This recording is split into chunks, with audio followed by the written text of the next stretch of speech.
Bien-aimés, je vous salue dans le précieux nom de Jésus-Christ de Nazareth, le roi de gloire. Que la grâce de Dieu, sa paix, vous localise là où vous êtes. Hier, nous avons parlé de la puissance de la résurrection. Et nous continuons toujours dans ce même ordre d'idées. Nous allons parler ce matin comme de la croix toujours, mais comme sous-thème, les serpents d'airain. Nous allons prendre une portion des Écritures qui se trouve dans Jean chapitre 3, du 13e au 15e verset. Jean chapitre 3, du 13e au 15e verset, je lis: « Personne n'est monté au ciel, si ce n'est celui qui est descendu du ciel, le Fils de l'homme qui est dans le ciel.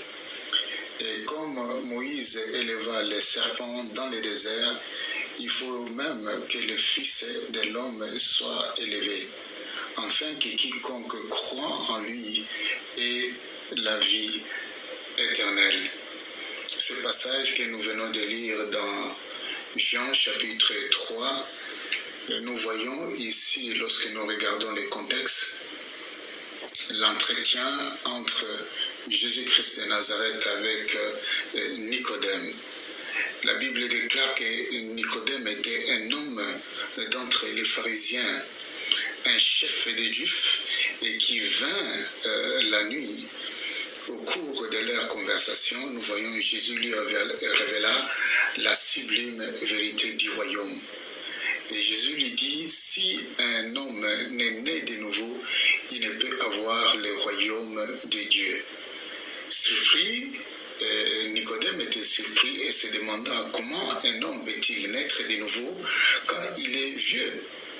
C'est en réponse de cette question que Jésus-Christ fait allusion au serpent d'airain dans le désert. C'est l'intitulé de notre message ce matin. Et Jésus-Christ lui répondit, « Tu es le docteur d'Israël et tu ne sais pas ces choses. En vérité, je te le dis, nous disons ce que nous savons et nous rendons témoignage de ce que nous avons vu et vous ne recevrez pas notre témoignage. Si vous ne croyez pas quand je vous ai parlé des choses terrestres, comment croyez-vous quand je vous parlerai des choses célestes ?» Et il dit, personne n'est monté au ciel si ce n'est celui qui est descendu du ciel, le Fils de l'homme qui est dans le ciel. Et comme Moïse éleva les serpents d'airain dans le désert, il faut même que le Fils de l'homme soit élevé. Ici, nous regardons, bien aimés dans le Seigneur, lorsque nous regardons de plus près ce verset, nous allons découvrir un mystère. Une stratégie secrète que Dieu employa pour instaurer le nouveau royaume et terminer la terreur du serpent qui mordait les gens dans le monde à cause du péché. Et nous voyons Jésus va affirmer fermement qu'il ne s'agit pas d'une affaire terrestre, mais c'était une affaire céleste. Et nous voyons que c'est une stratégie de Dieu que même les princes de ce monde des ténèbres ignoraient. Les seuls à savoir de ce mystère que nous sommes en train de parler sur la croix était le Fils de Dieu, Jésus-Christ de Nazareth, qui est descendu du ciel. C'était un secret de haut niveau. Et quelque part, l'apôtre Paul dit, nous prêchons la sagesse de Dieu, mystérieuse et cachée, que Dieu, avant les siècles, avait destinée pour notre gloire. Alléluia. Sagesse qu'aucun des chefs de ce siècle n'a connue, car s'ils l'eussent connue, ils n'auraient pas crucifié le Seigneur de gloire. Et nous voyons, pour donner une idée à Nicodème, Jésus fit allusion à une histoire de l'Ancien Testament qui lui était familière. Et c'est ce verset que nous venons de lire. Mais maintenant, c'est ce qui se passe dans ce verset, le verset clé ou l'élocution clé de ce verset. Nous pouvons donc demander comment Moïse a-t-il élevé les serpents? dans quelles circonstances avait-il agi? Pourquoi faut-il que le Fils de l'homme soit élevé de la même manière? Et pour répondre à ces questions, il nous faut aller dans le fond de ces choses pour voir comment est-ce que nous allons tirer cette analogie. Cela va nous donner à comprendre et à mieux comprendre véritablement les concepts de la croix. Et ce passage se trouve dans Exode, où il est écrit « Les peuples saints patientant en route et parla contre Dieu et contre Moïse. Pourquoi nous avez-vous fait monter hors de l'Égypte pour que nous mourions dans le désert? Car il n'y a point de pain, il n'y a point d'eau, et notre âme est dégoûtée de cette misérable nourriture. » Pourtant, les enfants d'Israël ont oublié les merveilles de Dieu. Dieu les a montré de grandes choses. Dieu a ouvert la mer rouge pour qu'ils puissent passer à sec.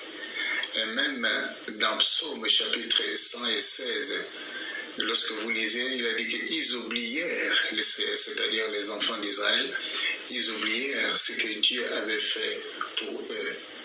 Alors l'Éternel, dans ce contexte que je venais de lire, l'Éternel envoyant contre le peuple des serpents brûlants, ils mordirent le peuple, il mourut beaucoup de gens en Israël, et le peuple même vint à Moïse et dit, « Nous avons péché car nous avons parlé contre l'Éternel et contre toi. » Prie l'Éternel afin qu'il éloigne de nous ces serpents. Et Moïse pria pour ce peuple. Et c'est ce que nous voyons et que nous n'allons pas lire dans Nombre chapitre 21, du 5e au 9e verset. C'est cette histoire complète que nous venons de voir, où les enfants d'Israël avaient péché dans le désert par des murmures contre le Seigneur.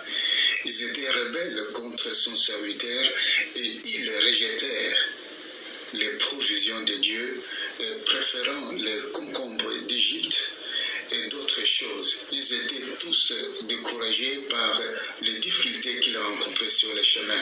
Et par conséquent, Dieu leur donna une juste rétribution. Le salaire du péché, comme la parole de Dieu dit, c'est la mort. Cette fois-ci, ce n'était pas une mort naturelle, mais c'était la mort par le venin du serpent.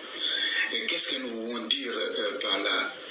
C'est évident, le diable cherche toujours une occasion pour accuser et mordre les frères. Sa mission, c'est de voler, de tuer et de détruire.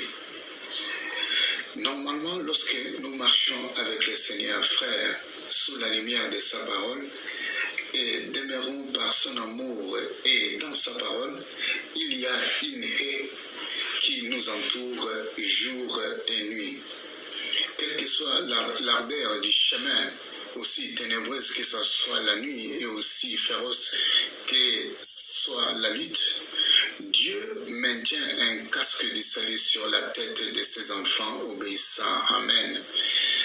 Il y a une bannière qui survole nos têtes. Et c'est ce que le Seigneur lui-même a dit, et nous connaissons le nom de notre Seigneur, il s'appelle Yahweh Nissi, l'Éternel, ma bannière. Et la bannière de notre Seigneur, c'est l'amour. C'est ainsi dans un passage des psaumes, chapitre 91, du premier verset jusqu'au 13e verset, nous allons lire tout simplement une partie. La parole de Dieu déclare que celui qui demeure sous l'abri du Très-Haut repose à l'ombre du Dieu Tout-Puissant. J'ai dit à l'Éternel, mon refuge et ma forteresse, mon Dieu à qui je me confie, car c'est lui qui te délivre du filet de l'oiseleur, de la peste et de ses ravages. Il te couvrira de ses plumes et tu trouveras un refuge sous ses ailes. Sa fidélité est un bouclier et une cuirasse. Tu ne craindras ni les terreurs de la nuit, ni la flèche flèche qui vole le jour, ni la peste qui marche dans les ténèbres, ni la contagion qui frappe en plein midi. Que 1000 tombent à ton côté et 10 000 à ta droite, et seulement tu ne seras pas atteint. Frères et sœurs, il y a un mur de feu qui nous entoure. Voilà pourquoi dans notre passage aussi, dans Psaume chapitre 12, Psaume 125 au verset 2, il est écrit « Des montagnes entourent Israël, ainsi l'Éternel entoure son peuple dès maintenant et à jamais. » Il s'agit d'une alliance. Des temps des enfants d'Israël, l'Éternel garda cette alliance à travers la période de la marche dans le désert. Il y avait derrière eux une colonne de nuée pendant les jours et une colonne de feu pendant la nuit. Mais dès que la haie était brisée par le péché, le serpent qui est notre ennemi commun, qui jusque-là était retenu dans son domaine des ténèbres, et tandis que le peuple vivait dans la lumière, il eut l'occasion de foncer sur eux. Je voudrais conclure, bien-aimés, pour vous dire que le péché creuse un fossé pour tout enfant de Dieu. Si vous jouez avec le péché, c'est une fosse que vous creusez dans nos vies. Le péché sert de pelle pour creuser la tombe, même pour les oins. Souvenez-vous de Samson, de David et d'Akan du temps passé. d'Ananias et de Saphira étaient entrés dans une fosse creusée par leurs péchés de convoitise et de mensonges. Une fois que la muraille de Dieu qui protège votre vie est détruite, le serpent a droit d'accès illimité sur votre vie. Et lorsqu'il entre, lorsque le diable entre, je répète, lorsque le diable entre, ce n'est pas pour s'amuser, c'est pour mordre et déposer son venin. Le plus toxique, il mord dans le but de tuer et de détruire. Bien-aimés dans le Seigneur, évitons de rester en dehors de la muraille de Dieu qui nous entoure et qui entoure notre âme. Tout ce que nous cherchons en dehors de la clôture de Dieu constitue un piège. Ayez une position ferme contre le monde. Le serpent ne peut pas nous atteindre pendant que nous demeurons en Christ. Mais il attend toujours dans le barrage de la clôture. Je vous avertis, frères et sœurs, restons toujours dans la clôture de Dieu, parce que Christ a tout accompli à la croix. La croix pour nous, c'est la victoire sur le péché. La croix pour nous, c'est la victoire sur la maladie. La croix pour nous, c'est la guérison dans toutes ses formes, au nom puissant de Jésus-Christ de Nazareth. Voilà pourquoi les anciens, ils ne prêchaient que la croix.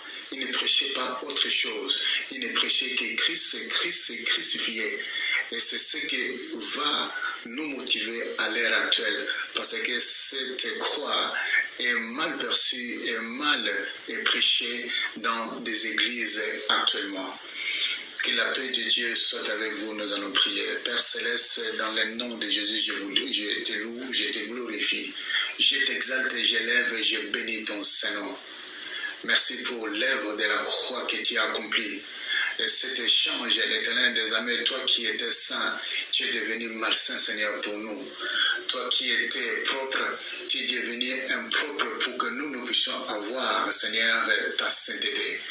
Toi, Seigneur, qui étais force, Seigneur, de santé, et tu t'es fait maladie, afin que nous puissions, Seigneur, avoir la guérison.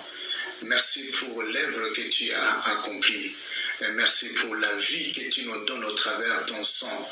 Parce que dans la vie, Seigneur, notre Dieu, il y a le sang. Que ton nom soit glorifié, exalté et béni dans le nom puissant de Jésus-Christ de Nazareth, le roi de gloire. Soyez bénis dans le nom de Jésus-Christ de Nazareth, le roi de gloire. Amen. Il a tout accompli sur la croix. Il n'y a plus de condamnation pour ceux qui sont en Christ. Jésus a tout accompli. Allons-y, tout le monde. Il a tout accompli. Jésus a tout accompli. Oh, sur la croix des Golgotha, Jésus a tout accompli. Non, non, je ne suis plus malade. Oh, moi, je ne suis plus malade. Non, non, je ne suis plus malade. Non, non, je ne suis plus malade. Je ne suis plus maudit.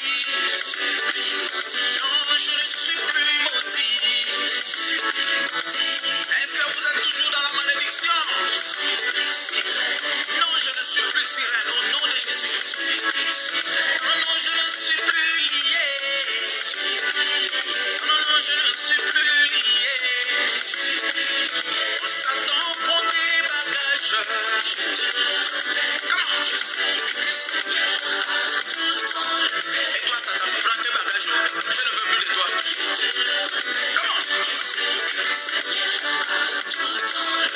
Satan prend ta malédiction. Je te le remets. C'est que le Seigneur. Non, je ne suis plus prisonnier. Non, non, je ne suis plus prisonnier. Non, non, je ne suis plus lié. Non, je ne suis plus lié.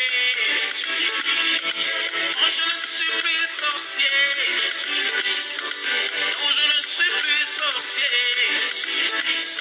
Satan prend tes bagages. Non, non, plus fort. Comment? Satan prend tes histoires. Je sais que le Seigneur a tout enlevé.